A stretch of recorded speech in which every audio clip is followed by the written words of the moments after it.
안녕하세요. 네, 반갑습니다. 네. 우리 광주에서 우리 젊은 전남대 학생들 보니까 너무 반갑네요. 네? 두 분 뭐 특별한 관계예요? 아니요. 친구야, 친구. 네네. 또 반갑습니다. 근데 혹시 어제 우리 그 전남대 강연이 있었는데 혹시 학생들 오셨었던가요? 저는 참석했어요. 아, 그래요? 네. 우리 학생은 왜 안 오셨어요? 저는 시험이 어제 끝나가지고 약속이 있어서. 어제가 전부 다 시험 끝난 데다 불금이었다고? 네. 네, 학생들 사진 많이 안 왔더라고요.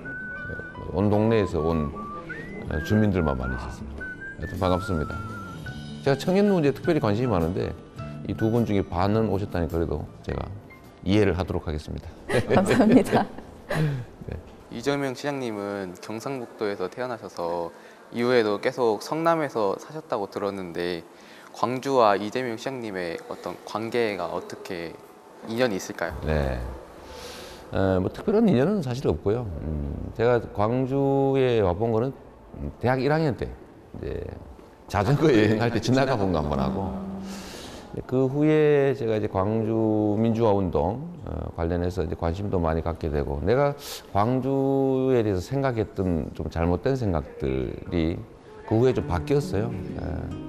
그러니까 제가 어제 5.18 묘역을 또 갔다 왔는데 이 대한민국 민주주의를 만든 큰 희생이었는데도 불구하고 이 일 초기에는 되게 소위 폭도들의 난동으로 이렇게 매도되고 그 억울한 희생자들을 뭐 북한과 연계된 뭐 이런 그냥 반국가적 행위 뭐 이런 걸로 매도당한 때가 있었지 않습니까?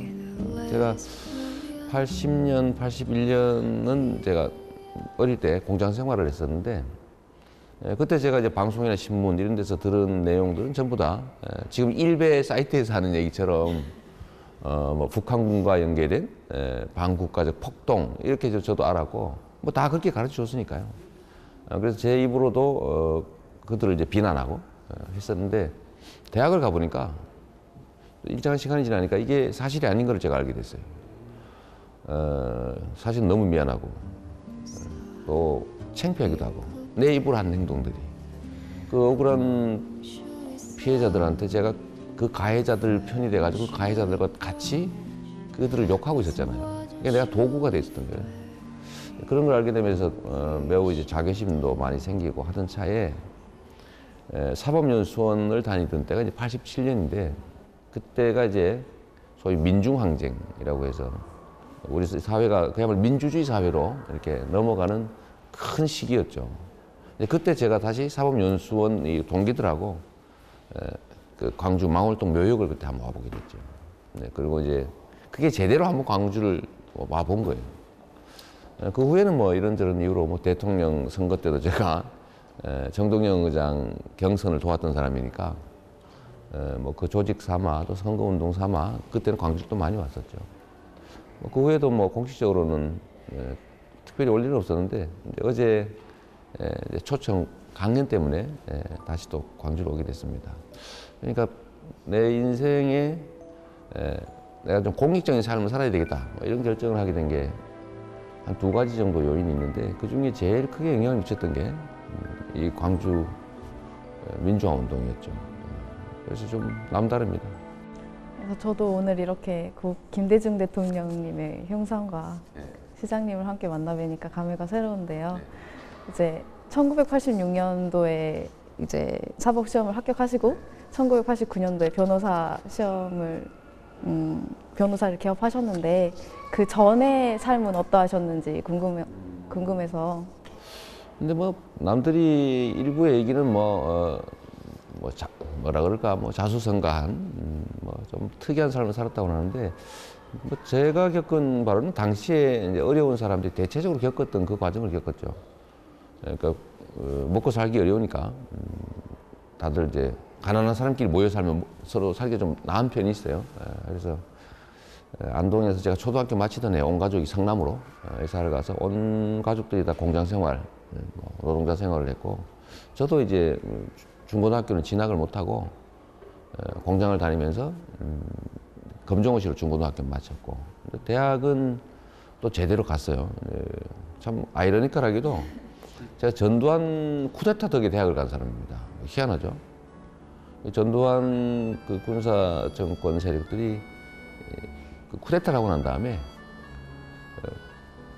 대학에 본고사를 없앴어요.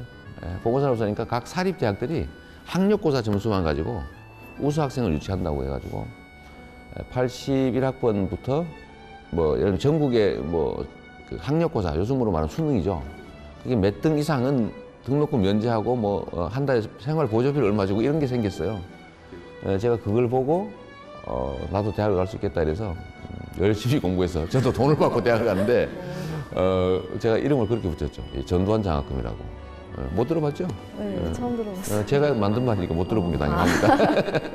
하여튼 그래서 대학을 가고 뭐 대학 가서는 사법시험 공부해서 합격하고 그 다음에 이제 판검사보다는 아무래도 변호사로 일하는 게 사회에 좀 기여하는 측면도 많고 내가 또 자유롭게 내 뜻대로 살 수 있으니까 그래서 변호사 개업을 바로 했죠. 그리고 시민운동을 하다가 뭐 어쩌다 보니까 다시 결국 이제 시장까지 됐는데 지금도 뭐 그 마음은 변함이 없습니다. 좀 사회 유용한 삶을 사는 거. 그게 제가 제일 저를 성취감 많이 생기게 하는 일들이에요. 예, 변호사 개업 이후 성남참여연대에서 네. 집행위원장을 하셨잖아요. 네. 그리고 이제 7년 만에 성남시장이 되셨거든요. 그런데 그러면 어떤 이유라던가 어떤 성남의 상황들에 의해서 이런 결정을 하게 됐는지 궁금합니다. 7년은 아니고요. 네. 우리가 성남에서 저희가 이제 인권운동, 주로 노동자 보호하는 인권운동을 하는 소위 인권 변호사 활동을 했는데 94년부터 우리 시민단체를 만들어서 참여연대가 생기던 시점에 저희는 성남 시민모임이라고 하는 참여연대 자매단체죠. 이걸 만들었고 2010년에 제가 최종 당선이 됐으니까 17년 정도 한 거죠. 근데 제가 시장을 해야 되겠다는 마음을 그전에는 전혀 먹은 일이 없는데 그 과거에는 시장이 되려면 당의 예를 들면 총재 뭐 이런 사람들한테 가서 이제 충성 서약을 해야 되고 왜냐하면 공천을 당 총재가 다 하니까요. 그 다음에 선거에 엄청난 비용이 들고 뭐 성남시장 선거 같으면 뭐 최소한 20~30억씩 드는데 당선이 되면 그걸 이제 본전을 찾아야 되니까 또는 빌린 거 갚아야 되니까 부정부패를 안 할 수가 없고 당선이 안 되면 빚더미에 올라앉아서 망하는 거죠. 제가 그런 걸 할 이유가 없지 않습니까? 그래서 전혀 그런 걸 할 생각이 없었는데 노무현 대통령이 이 정당 제도를 싹 뜯어 고쳤죠. 완전히 뜯어 고쳐서 당원이 투표해서 뽑는 걸로 우리나라 역사상 처음으로 그걸 소위 시작한 겁니다. 열린우리당으로. 그리고 선거 비용도 못 쓰게 만들고 돈을 받은 사람 50배 물리고 대신에 선거 비용을 다 되돌려주고 일정 수치 이상 득표하면 이런 제도를 만들고 있었던 사회였는데 그래도 여전히 뭐 선거 생각은 없었습니다만 저희가 성남 시립의료원이라고 지금 짓고 있는 공공의료원, 공공병원을 만드는 시민운동을 했었어요. 50만이 사는 구도시에 병원이 다 문을 닫아버린 거예요. 큰 병원들이. 그러니까 사람들이 위기 상황이 되면 응급진료를 할 수 있는 데가 없어요. 하다못해 뭐 떡을 먹거나 뭐 떡을 먹다 취한다든지 아니면 심장마비가 오면 10분 안에 다 조치를 해야 되는데 10분 안에 도달할 수 있는 응급의료 체계를 갖춘 큰 병원이 없는 거예요. 그래서 시민들이 자연스럽게 병원을 만들자. 돈이 안 되니까 민간 병원이 철수했다. 그러면 결국 시민의 세금으로 만들어야 되는 거다라고 하는데 다 동의를 해가지고 전국 최초의 이제 주민 발의 조례, 시립의료원 설립 조례라고 하는 걸 만들어서 저희가 의회에 제출을 했는데 의회가 그거를 이제 그 당시에 지금으로 치면 여당 이쪽 시의원들이 많다 보니까 그걸 날치기로 폐기를 해버린 거예요.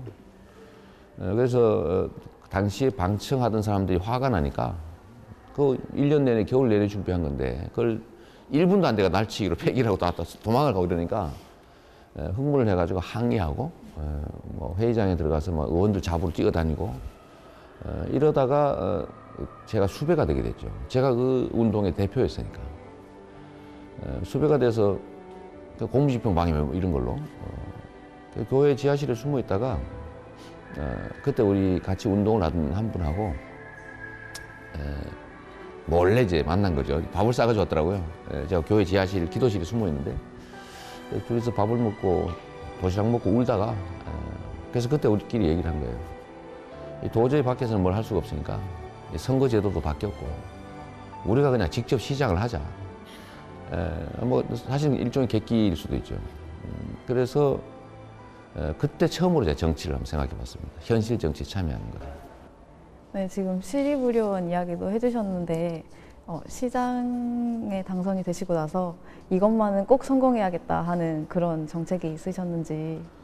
저는 이제 원래 아까 얘기한 것처럼 시민 운동을 하던 사람이니까 이제 시정 감시 활동을 했고 이제 시정에 대한 뭐 관심도 많고 나름 제가 또 직업이 변호사니까 이제 뭐 시정에 대한 분석도 좀 하고 야 이런 거 좀 이렇게 하면 좋은데 저런 돈은 저렇게 좀 아껴 쓰면 좋은데 낭비하지 말고 이런 것들이 좀 있었죠. 근데 뭐 아시다시피 제가 취임하기 전 성남시 정부의 상태라고 하는 게 그야말로 전국에 가장 유명한 단체였죠. 부정부패하고 소위 호화청사 뭐 이런 얘기 있을 정도로 엄청난 규모의 청사를 지어서 예산을 낭비하고 또 빚지고 뭐 이런 것들이 워낙 많이 있었으니까 제가 시민운동을 하던 입장에서 첫 번째 하고 싶은 일들은 이 시민들이 낸 엄청난 규모의 예산, 세금, 또 시민들이 맡긴 큰 권력 이런 것들이 제대로 시민들을 위해서 쓰여질 수 있다면 얼마나 큰 변화가 있을 수 있겠냐. 근데 대개는 이런 것들을 소위 권력을 가진 사람, 기득권자들의 자기 또는 자기 측근, 자기 그룹들의 이익을 위해서 남용을 하지 않습니까? 그래서 저런 것들 좀 고치면 좋겠다. 소위 좀 청산을 하고 좀 깨끗하게 시정이 운영되면 좋겠다. 라는 거 하나가 원래 뭐 시민운동할 때 목표가 그거였으니까요. 그런데 제가 취임을 딱 하고 나니까 역시 예상했던 것 훨씬 이상으로 엉망진창인 거죠. 예를 들면 공무원들 승진이나 뭐 이런 것들을 다 돈을 받고 이렇게 하다 보니까 공무원들이 일을 절대 안 하죠.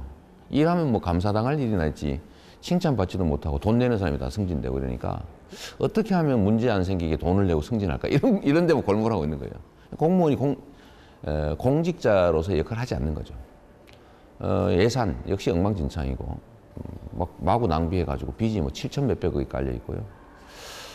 또 권한 행사라는 측면에서 보면 이 권한을 시민을 위해서 행사하는 게 아니라 속된 말로 해먹는 데 주로 사용하다 보니까 뭐 무질서 자체죠. 그래서 이걸 정비하는 데 상당한 시간이 걸렸습니다. 민선 5기 그러니까 제 첫 임기 때 하는 일은 역시 청소하는 일이 주된 일이었어요. 과거에 잘못된 것들을 정비하고 새롭게 출발하게 하는 것. 그래서 부정부패 없애고 그다음에 예산 낭비를 최소화하고 그 이전에 깔려있던 엄청난 규모의 부채 7,285억이었으니까요. 그거를 이제 정리하는 일. 그리고 공무원들이 일을 하게 하는 것. 근데 이게 주로 하는 일이었는데 민선 5기 첫 임기 때는 거의 대부분의 목표를 달성했습니다. 그러니까 공무원들도 제가 인사 외부 청탁하면 불이익 주고 진짜로 불이익 주고 탈락시키고 그랬거든요. 탈락시켰다고 말까지 해주고 이러니까 공무원들이 청탁 안 하고 또 일하는 사람은 지역이나 이런 거 관계없이 이제 승진 발탁하고 하니까 일하는 방향으로 조금 바뀌는 거죠. 공무원들은 되게 다루기 어렵다고 생각하는데 사실은 되게 쉬운 측면이 있습니다. 인사권을 가지고 있기 때문에 공무원 조직은 제가 어제도 그 얘기했는데 그 로봇 태권브이 같은 거예요.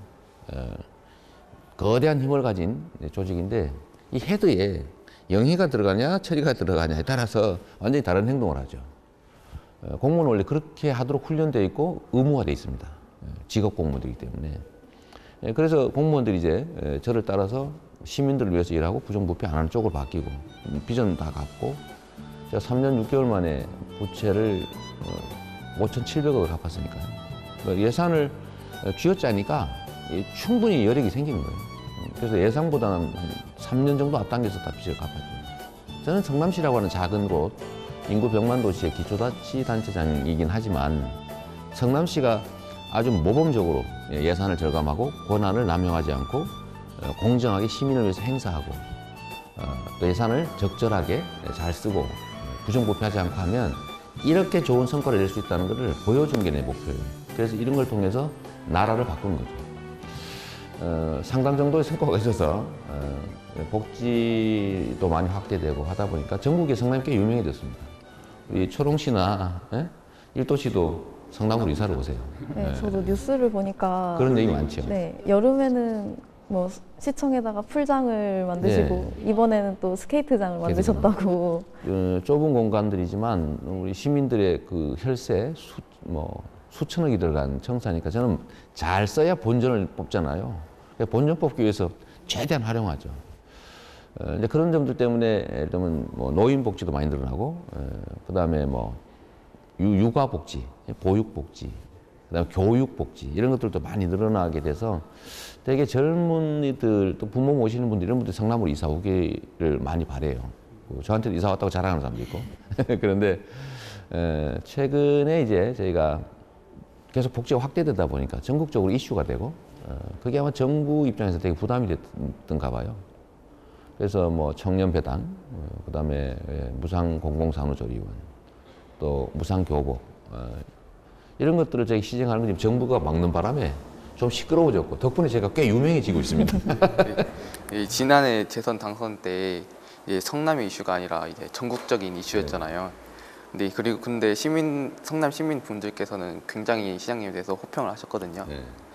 근데 이제 이러한 성남 시민들의 결정과 지지를 보면서 이제 우리나라 정치가 어떻게 변화해야 된다고 시장님은 생각하시나요? 제가 매번 느끼는 것인데, 국민들의 정치 의식 수준은 보통의 정치인들이 생각하는 것보다 훨씬 높습니다. 제가 자주 느끼는 거거든요. 저는 나름 이제 시민운동을 하던 사람이고, 예를 들면 시민 쪽 입장에 꽤 서 있다고 생각하는 사람인데도 불구하고 제가 생각할 때 가끔씩 놀랄 때가 있습니다.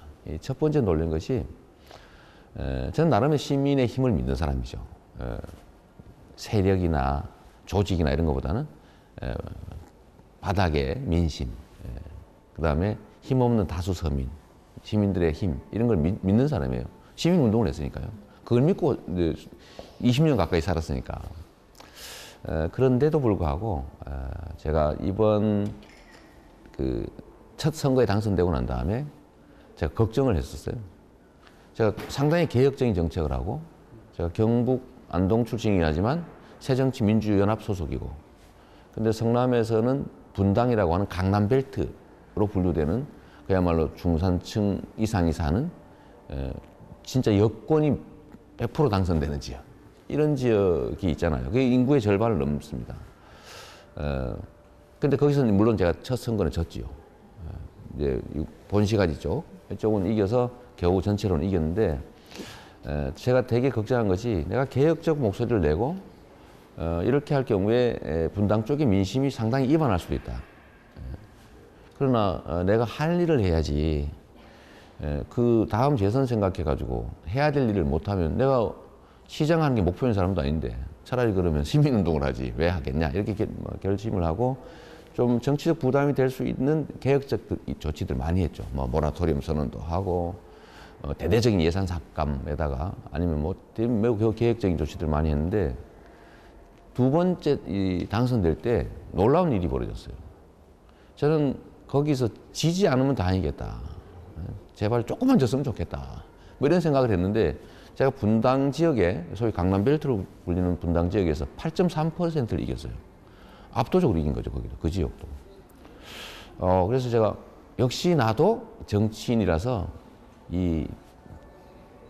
시민들의 정치이직 수준을 낮게 봤구나. 교만한 거죠. 그냥 무시한 측면도 있는 거죠. 그래서 좀 그 다음에 용감해지지 않겠어요? 이제 더 믿자. 이렇게 해서 재선되고 난 다음에는 더 과격한 조치들 많이 했죠. 근데 지금 하고 있는 예를 들면 청년 배당이니 뭐 무상교복이니 뭐 공공산후조리원, 또 교육 지원 사업, 뭐 보육 지원, 뭐 노인 복지 지원 이런 것들 뭐 아예 대놓고 그냥 하는데, 언론으로부터는 엄청나게 많이 비난을 받고, 포퓰리스트니 뭐 예산을 낭비하느니 뭐 복지가 공짜냐, 뭐 네 돈으로 줘라, 뭐 이런 엄청난 비난을 받았는데, 그럼에도 불구하고 제가 이건 옳은 일이니까 시민들의 세금을 아껴서 빚을 갚고 그 돈으로 시민들에게 돌려주는 일을 하는 게 바로 복지인데, 이건 최대한 정부가 반대하든지 언론이 뭐 욕을 하든지 무조건 밀어붙인다고 해서 세게 나갔잖아요. 역시 표가 좀 떨어지겠지만 8%나 이겼는데 좀 떨어져도 된다, 이렇게 각오를 하고 한 거예요. 근데 또 한 번 놀란 거죠. 1년이 지나면서 시민들의 시정 만족도를 제가 2년 단위로 조사를 하는데, 성남 시민들의 시정 만족도가 특히 제가 우려했던 분당이라고 하는 지역에서 80%까지 올라갔습니다. 79.6%가 만족한다는 거예요, 시정에 대해서. 그러니까 저희가 하는 뭐 예를 들면 뭐 메르스 사태 때 정보를 공개하는 거 이런 거. 정부에서는 저를 비난했잖아요. 왜 그런 거 공개하냐고. 박원순 시장하고 제가 막 타겟이 엄청나게 욕을 먹었음에도 불구하고 시민들은 잘했다고 박수를 치기 시작한 거죠. 살림을 잘하는구나. 정부가 욕을 해도 아니 예산을 아껴서 시민들 복지를 늘린다는데 그거 왜 막냐. 이런 게 지역 여론이 되면서 오히려 올라간 거예요. 그래서 제가 또 한 번 놀란 거죠. 저는 이게 제가 성남이라고 하는 지역에서 겪은 일종의 에피소드일 수도 있지만 대한민국 정치를 그대로 보여주는 측면이 있다고 생각합니다. 그게 뭐냐면 정치인들이 국민을 너무 얕게 보기 때문에 무시하는 거죠. 그런데 국민들은 사실은 정치인들의 머리 위에 올라 있어요. 특히 그 중에서도 이 민주 진영 이쪽을 보면 이제 특히 호남 민심이라고 하는 데가 저는 아주 자주 놀랍니다. 어쩌면 그렇게 빨리 의사결정을 하고 어쩌면 그렇게 결집이 잘 되는지 모르겠어요. 그리고 정치인들이 하고자 하는 의도대로 가지 않죠. 정리를 해주는 면이 있습니다. 막 정치인들이 막 네 편, 내 편, 뭐 네가 뭐 누구를 대표하는 이거랑 막 싸우고 막 정신 없으면 딱 정리를 해주죠. 소위 여론으로. 그런 놀라움을 가끔 발견하는데 정치에서 제일 중요한 것은 결국 시민들의 의사를 일상적으로 최대한 수렴하고 그거를 행정과 정치에 반영하고 또 행정과 정치의 내용을 정확하게 주권자들은 전달해주고 하는 이런 피드백, 의사 전달, 소통이 원활하게 돼야 됩니다. 근데 그 소통 통로 역할을 하는 게 정치인이거든요. 정치인들은 선거에서 뽑혔다고 해서 지배권을 획득하는 게 아니에요. 대리할 권한만 갖는 거거든요. 그 대리하는 사람은 본인들이 뭘 원하는지 끊임없이 알아내야죠. 이렇게 진행되고 있습니다. 알려주고, 그걸 원하십니까? 그럼 내가 그걸 하고. 그게 모습의 자세잖아요. 근데 상당수의 정치인들이 대개는 선거에서 내가 이겼으니까 내가 권력을 또 고스톱 쳐서 돈 딴 것처럼 내가 땄다 이렇게 내 거다 이렇게 생각하는 경향이 있어요. 내 게 아니죠. 잠시 보관하는 거다. 위임받은 거다. 이렇게 생각하면 태도가 달라지겠죠. 결국은 저는 정치인의 문제라고 생각합니다. 지역의 문제나 정치 전반의 문제가 아니라 예를 들면 특정 지역의 정치적 의사를 대표하는 이 대리인들이 그야말로 주인들의 의사라고 하는 것을 무시하거나 경시하면서 자기들 마음대로 자기 이익을 위해서 그 정치 권력을 행사하거나 이합 집산을 하기 때문에 그 주인들이 볼 때 한심한 거죠. 저것들이 우리 일 하라고 뽑아오고 월급 줬더니 자기들끼리 편갈라가지고 주인들한테 피해되는 일을 하고 있는 거예요. 주인이 뭔가를 원하는데도 완전히 무시하고 얘기를 해도 안 들어주고 이러니까 화가 나지 않겠어요? 그게 정치 불신이죠. 정치 불만이고 그러면 투표 안 해. 너희들끼리 잘해봐. 이렇게 되는 거죠. 그게 저는 핵심적인 문제라고 생각합니다. 시민들의 높은 시민의식, 정치의식을 무시하고 제 마음대로 하는 거.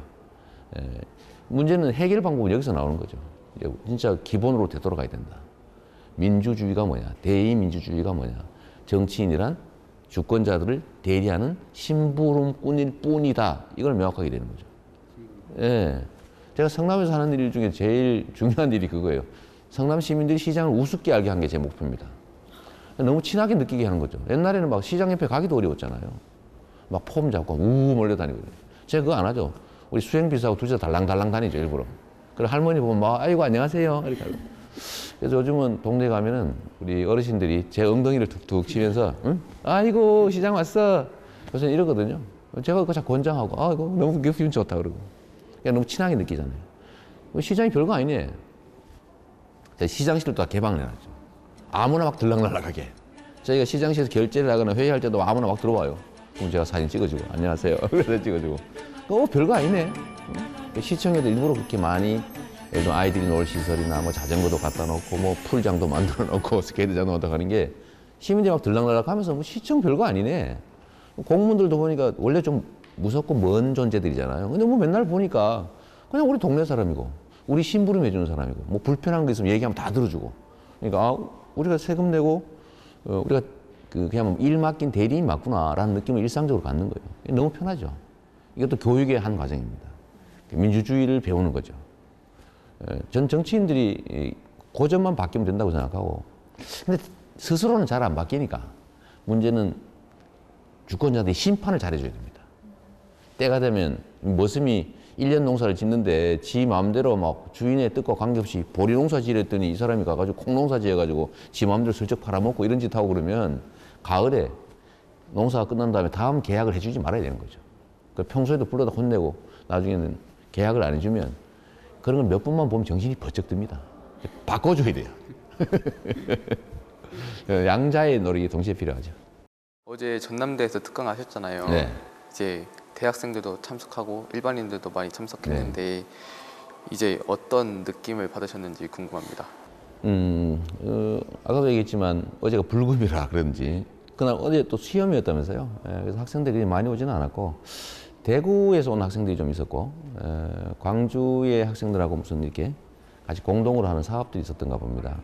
청년들이 왔었고 일반인들이 많았는데 역시 이제 이런 시사 문제에 대한 또 우리 사회 변화에 대한 관심들이 매우 높다 그런 생각이 좀 들었습니다.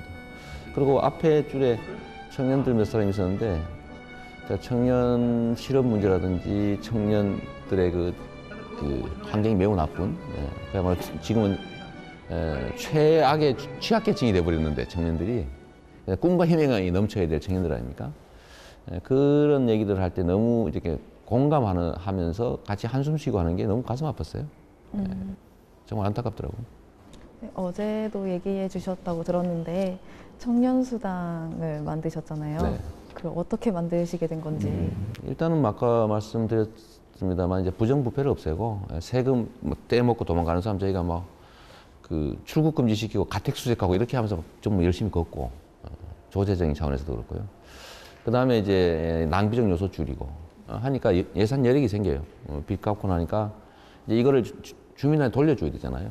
그게 복지인데 계속 이제 뭐 노인복지, 뭐 교육복지, 보육복지, 아이 키우는 거, 장애인 뭐 이런 것도 복지를 최대 확충하고 나니까 나머지 또 계속 확대해야 되잖아요. 그 중에 마지막 나온 게 저희가 청년배당입니다. 그러니까 무상교복, 무상산후조리원. 마지막이 이제 청년배당. 근데 그 취지는 사실 지방자치단체가 무슨 일자리를 만들거나 이렇게 하는 게 쉽지는 않고요. 정부도 연간 수조 원씩 투자하면서도 못해서 지금 이 모양이 됐잖아요. 그러니까 지방자치단체가 무슨 권한이 있어서 일자리를 만들고 기업을 만들겠습니까? 좀 쉽지 않죠. 그러니까 저희는 지방자치단체에서 할 수 있는 거 제일 심각한 문제, 청년들이 나라를 원망한다는 사실이에요. 내가 언젠가는 내가 가장 힘들 때 기댈 수 있다. 우리 아버지, 어머니가 뒤에서 받쳐주고 있다고 하는 그 믿음 때문에 우리는 좀 용감해질 수 있잖아요. 근데 아무도 없다고 생각해 보세요. 근데 국가나 지방자치단체도 마찬가지죠. 전혀 도움이 안 되고 난 버려진 혼자다. 지금 청년들이 그렇게 느끼는 거예요. 헬조선이라고 나라를 원망하잖아요. 지옥불 반도라고. 그러니까 이게 국가에 대한 믿음이나 의지가 되지 않는 그야말로 버려진 존재처럼 느끼는 이 상황을 우리 성남시라도 조금이라도 좀 배려해 주자. 성남시가 뒤에 버티고 있다. 많지는 않죠. 1년에 100만 원이니까. 그것도 한 개 일정만, 24세만 주는 거니까 크지는 않습니다. 그래도 그 성남시가 당신들이 관심 갖고 있다. 그걸로 이제 커피라도 한 잔 사 마시고 책이라도 좀 사고 한다면 크게 도움이 되지 않겠냐고 해서 시작한 일이죠. 좀 더 근본적으로 보면 우리 사회가 좀 기본소득이라고 하는 국민 구성원이라면 누구나 누릴 수 있는 최저한의 삶이 있다. 우리 공동의 자산으로부터 얻어지는 그 수익을 나눠 가질 권리가 있다. 뭐 그런 차원에서 지금 유럽에서 주로 논의되는 국민 기본소득. 그런 걸 청년에게 한번 적용해 보는 겁니다. 그러니까 뭐 그런 실험적 요소도 좀 있어서 찬반 논란이 좀 심한 편이죠. 안 좋은 시선들도 있었던 것 같은데. 그럼요, 맞습니다. 거기에 대해서는 어떻게 생각하시나요? 뭐든지 새롭게 시작하면요, 찬반 여론이 갈리게 돼 있고, 특히 정부에서 극렬하게 반대하니까 정부는 이게 다른 데로 확산되는 게 두려운 거예요. 성남에서 예를 들면 청년들이 청년배당이라고 하는 이름으로 1년에 뭐 100만 원이라도 받아보면 왜 나라는 안 하냐? 예를 들면 옆에 다 사는 시는 우리는 재정력이 안 돼서 못합니다. 그럼 나라라도 해라. 뭐 저도 그렇게 얘기하고요. 근데 왜 성남은 하는데 나라는 못할까? 나라의 부정부패가 많아서 그렇다. 4대강, 뭐 자원외교, 방위비리 이런 쓸데없는 대기업에 예를 들어 부자들한테 감세해주고 국가 재정이 나빠지는 이런 문제만 해결하면 다 할 수 있는데 왜 하지 않을까 하는 의문에 도달하지 않겠어요? 그러니까 정부가 막 극렬하게 막고 있는 거죠. 그러니까 정부를 지지하는 사람들 입장에서는 무조건 예를 들면 저희에 대해서 공격적 태도를 취하는 것도 있고 또 이런 논쟁들을 통해서 국민들이 관심을 갖게 됩니다. 그럼 결국 기본소득이 뭘까? 국가의 예산이란 어떻게 써야 되는 것일까? 라는 측면에서는 크게는 매우 도움되는 일이죠. 저는 정부의 예산 집행에 대해서 국민이 의문을 갖게 되길 바라는 거예요. 1차 목표입니다. 상당히 그 목표는 달성하고 있는 것 같아요. 이제 일부 시민들이 말씀하시길 이제 차기 대선 후보로 네. 거론하시는 분들도 있잖아요. 이제 거기에 대해서 좀 어떻게 생각하시는지 궁금합니다. 제가 그 사실은 일부 시민들 또 국민들이 재미삼아 하는 얘기가 아닐까 하는 생각이 들고요. 전혀 현실성도 지금은 없고, 저는 이제 변방사또니까 한양도성 안에 하는 그 구중궁궐 속에 대신들이 하는 얘기에 제가 끼는 것도 웃기잖아요. 근데 저는 제가 하는 지역에서의 성남시장으로서의 역할을 다 잘하면 뭔가 기회가 있을 거라는 생각을 해요. 그 기회라고 하는 건 제가 말하는 보통 사람들이 말하는 높은 자리 이런 개념이 아니고 좀 더 큰 역할을 할 수 있는 기회죠. 저는 시장 하려고 한 일도 아니었고 제가 다음에 뭘 하기 위해서 지금 이 일을 열심히 하는 것도 아니죠. 그냥 내가 맡은 영역 속에서 시민운동할 때 시민운동가로 치열하게 활동했던 것처럼 시장 일 열심히 하다 보면 또 누군가가 우리 국민들이 역할을 또 맡기겠죠. 저도 이 역할을 또 맡은 측면이 있으니까요. 시장도. 근데 시장 열심히 하는 게 제일 중요한 일이라고 생각하고 가능하면 그런 데 흔들리지 말아야 됩니다. 그 사람 바람 들면 큰일 납니다. 예, 제가 바람 안 들자고 노력하니까 우리 1도시도 자꾸 바람 넣지 마세요. 알겠습니다. 네. 요즘 다 힘들다고 하는데 네. 그 중에서도 청년들도 이제 사회로 조금씩 나아가려고 하는 상황에서 더 힘들 것 같은데 네. 청년들은 어떠한 노력을 해야 하는지. 대한민국 사회의 기회나 자원이나 이런 것들이 부족한 게 아닙니다. 예를 들어 OECD에 가입한 선진국 대열에 들어가 있고요. 문제는 그 기회와 자원들을 특정 소수가 독점을 하고 있고 또 너무 기득권자들이 지나치게 또 욕심을 부리기 때문에 소수가 엄청나게 많이 가지고 아주 절대 다수가 거의 못 가지는 이런 상황이 점점 악화되고 있어요. 소위 양극화라고 불리죠. 그러다 보니까 그 중에 가장 약한 사람들이 청년입니다. 근데 이게 과거에는 청년들 그러면 그야말로 여러 가지 가능성이 있으니까 고생을 사서 시켜도 되거든요. 근데 지금은 취업도 안 되고 취업해봤자 비정규직이고 그러니까 너무 미래가 암담한 거죠. 모든 사람들이 공감하는 게 애 낳지 말자예요. 그럴 만큼 심각한 상황인데 이 환경들을 객관적으로 좀 개선을 하면 충분히 기회를 같이 누리면서 미래가 있는 희망이 있는 꿈을 펼 수 있는 사회를 만들 수가 있습니다. 문제는 그 자원 배분의 역할, 기회 배분의 역할을 하는 게 정치 영역인데 이 정치 영역이 너무 기득권자 중심으로 편제되어 있어요. 기득권자 중심으로 정책을 한단 말이죠. 지금도 예를 들면 노동개혁이라는 이름으로 경제를 살리기 위해서 노동개혁을 해야 된다고 하는데 그 내용을 자세히 들여다보면 비정규직을 늘리고 해고를 쉽게 하고 임금을 낮추고 그 다음에 또 하나 뭐 있더라 파견 근로 이렇게 늘리고 이런 것들이란 말이에요. 근로시간도 늘리고 이게 이렇게 되면 어떤 일이 벌어지냐면 당장 기업가들은 득이 되지만 실제로 대부분의 그 노동자들 대부분의 국민들은 점점 소득이 줄어들기 때문에 국가 경제가 점점 나빠지는 거예요. 이거를 예를 들면 노동 성진화, 노동 개혁 입법이라고 막 밀어붙이잖아요. 누가 덕을 보냐? 소수 기득권, 그 중에서도 재벌 대기업들이 혜택을 보고 다수 노동자 서민들이 피해를 보는데 왜 그러면 정치하는 사람들이 그쪽 편을 드느냐? 노동자들 또는 젊은이들이 저항을 하지 않기 때문이죠.